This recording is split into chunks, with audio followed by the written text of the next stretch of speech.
Kirlampudi yes తిమ్మాపురంలో ఓ ప్రబుద్ధుడి నిర్వాహకం లోవకుమార్ అనే యువత నుంచి బంగారం నగదు తీసుకుని ఉడాయించిన భర్త పల్లా సురేష్ తన ఊరు కిర్లంపూడి మండలంలోని గెద్దనపల్లి వెళ్లి మరో అమ్మని వివాహం చేసుకున్నాడు. ఇది తెలిసిన లోవకుమార్ వెళ్లి నిలదీస్తే మరో 6 లక్షలు ఇస్తే తాజాగా పెళ్లైన యువతితో పాటు ఈమెను కూడా సాకుతానని అతని తల్లిదండ్రులు బేరం పెట్టారు. పోలీస్ స్టేషన్లో కేసు పెట్టగా ఆ కేసు వెనక్కి తీసుకున్నట్లయితే ఆమె బిడ్డను చంపివేస్తానని బెదిరించడంతో కాకినాడ జాయింట్ కలెక్టర్ను ఆశ్రయించింది. ఈ విషయమై విచారణ జరిపించాలని జాయింట్ కలెక్టర్ కింది అధికారులకు ఆదేశాలు ఇచ్చారు. లోవకుమార్ తనకు తన బిడ్డకు న్యాయం చేయాలని కోరుతుంది. సురేష్ నన్ను మోసం చేశాడు. నమ్మించి 5 సంవత్సరాల నుంచి నమ్మించి మోసం చేసి పెళ్లి చేసుకుంటాను, చేసుకోకపోతే చచ్చిపోతానని బెదిరించాడు. లేదన్నా నిన్ను కూడా చంపేస్తానని అన్నాడు.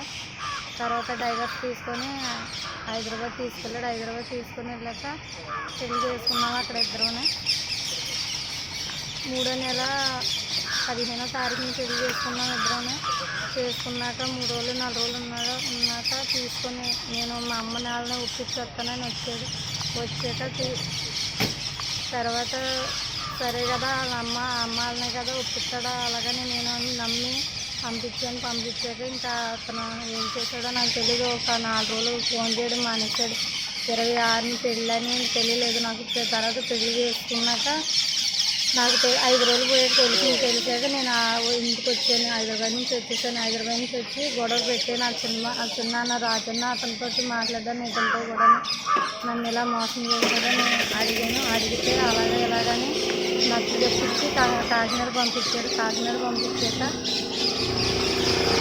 తర్వాత వస్తాను అది కానీ ఇది కానీ 5 సార్లు వచ్చాడు. వచ్చాక ఇంకా అక్కడి నుంచి పట్టించుకోవడం కానీ మేము హాస్పిటల్లో ఉన్న పిల్లకి 10 సార్లు వచ్చినా కూడా పట్టించుకోలేదు. మమ్మల్ని ఎంత దారుణంగా మోసం చేసి హైదరాబాద్లో కూడా పెళ్లి చేసుకున్నాక టార్చర్ పెట్టేవాడు, కొట్టేవాడు.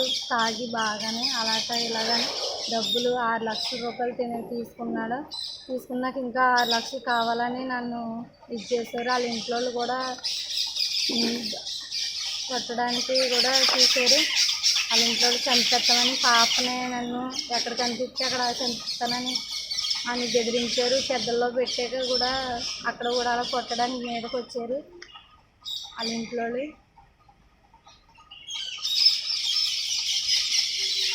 మా కేసు పెడితే మా అమ్మల్ని చంపేసి అతను చనిపోతానని అంటున్నాడు, బెదిరింటున్నాడు. లేదంటే ఇలా దారుణంగా మాట్లాడుతున్నాడు. మాకు